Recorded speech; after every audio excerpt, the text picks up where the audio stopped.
Welcome back to CivilNet. I'm Titizian. We are here on Pagramian Avenue as the electric Yerevan protest continues despite some concessions by the country's president. Now, joining me to talk about what she has been witnessing and doing here for the past week is Adrineh Gregorian. She's a documentary filmmaker and she has been taking some outstanding photos from the protest. Adrineh, thank you for joining us. Thank you. Tell me, you've been here almost every day. You've been taking photographs, and I'm sure you heard about the president's announcement about an hour ago. What is your sense? Do you think that the 10,000 strong crowd is going to stay on Pagramian? Well, I sure hope so, and I hope that they stay singing, dancing, and as peaceful as they've been since the first day.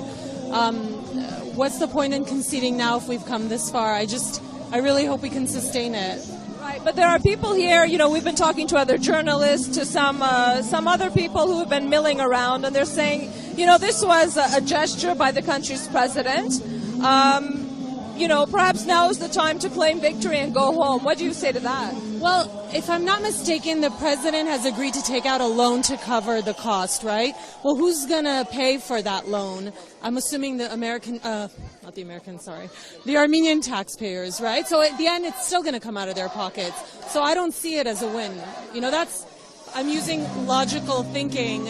I just assume eventually the cost will be passed along to them. So where is the win in that? You know, the police have said that they have intimated that they won't tolerate this much longer, especially after the president has made such an announcement. Again, talking to people, there are concerns that police may move in at some point to disperse this crowd. And others are saying, is it really worth it? Right. What's worth it? That the police invade? I mean, there's children and families and pregnant women and, you know, people of all ages in this crowd. I'm not sure it's worth Armenia's reputation around the world to use that level of force.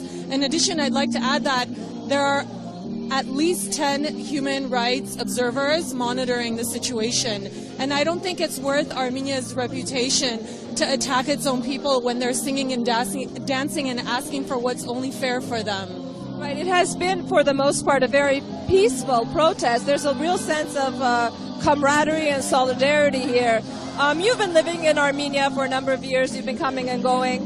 What is your sense? I mean, you know, I have my own personal opinion, obviously, but is this something that is new to Armenia? I don't think it's new at all. I think this camaraderie is, for me, the definition of what it is to be an Armenian. That when times get tough, they start singing and dancing and sticking together and giving each other food, and their hospitality comes out, the joy comes out, the love comes out, the excitement comes out, and this is why we're protesting in this way. Well, thank you so much, Adrineh. Keep taking the great photographs you've been taking. Just to remind our viewers, I was talking to documentary filmmaker Adrineh Gregorian, who has been here with the protesters from the first days. She's been taking some amazing photos. Again, we will be covering the events as they unfold.